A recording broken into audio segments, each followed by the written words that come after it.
somewhere between departure and arrival, a man disappeared.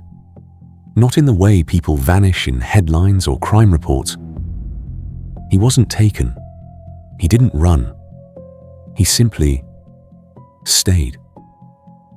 For nearly 2 decades, inside one of the busiest airports in the world, a man lived without a country, without a home, and without a way out. His name was Mehran Karimi Nasseri, and this is his story. In 1988, Mehran arrived at Charles de Gaulle Airport in Paris. He carried a small suitcase, a few documents, and a complicated past. He claimed he had been expelled from Iran, that he had spent years drifting across Europe, seeking asylum. But somewhere along that journey, something crucial happened. His documents were lost, or stolen, or rejected. No papers meant no identity. No identity meant no country would accept him. And in the strange logic of international law, that meant he couldn't leave the airport. Not into France. Not onto another flight. Nowhere. He was trapped in a place designed for movement. At first, it was temporary, a delay, a misunderstanding that would surely be resolved in a few days. Days became weeks. Weeks became months. And slowly, the airport stopped being a place he passed through and became the place he lived. Terminal 1. Fluorescent lights that never turned off. Announcements that never stopped. Crowds that changed every hour, but never stayed. Except him. He slept on a red plastic bench, used public restrooms to wash, and ate whatever airport workers or strangers offered him. Over time, the staff began to recognize him, then to know him. They called him Sir Alfred. Not as a joke, but almost as a quiet acknowledgement of his strange dignity. Because despite everything, he behaved like a man who still belonged somewhere. He read newspapers for hours each day, kept detailed notes of his life, spoke carefully, politely, as if he was still part of the world outside. But the truth was harder. Years were passing, and legally, he didn't exist. Experts later pointed out that his situation wasn't just unusual, it was a perfect storm, a gap between immigration systems, a bureaucratic blind spot. Without valid documents, countries couldn't process him, but without entering a country, he couldn't obtain those documents.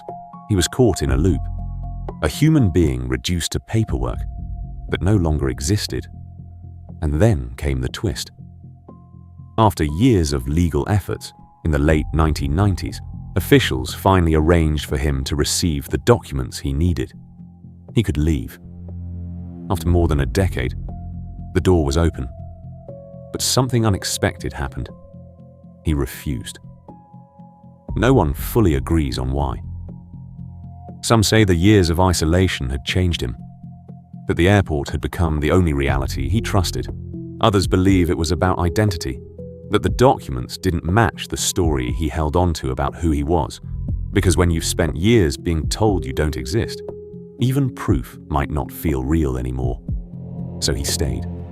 As the world outside moved faster through the rise of the internet, global travel, shifting borders, Mehran remained in the same terminal, watching, waiting, existing in a place where time didn't quite move the same way. His story quietly spread. Journalists wrote about him. Travelers whispered about the man who never left. Eventually, his life inspired the film The Terminal, starring Tom Hanks. But the real story was less polished, less hopeful, and far more human.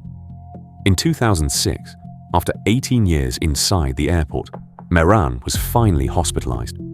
For the first time in nearly 2 decades, he left the terminal, not through a departure gate, but on a stretcher. He would spend the rest of his life in France, in shelters and care facilities.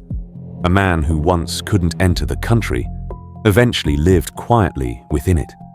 He passed away in 2022, in the same airport where his story began. It's easy to see this as a bizarre anomaly, a strange, almost unbelievable story. But it raises a deeper question. What happens when identity becomes conditional? when your existence depends not on who you are, but on what you can prove. Airports are built for transitions. They are places where people are always going somewhere else. But for Mehran Karimi Nasseri, it became the only place he could be. No past he could return to.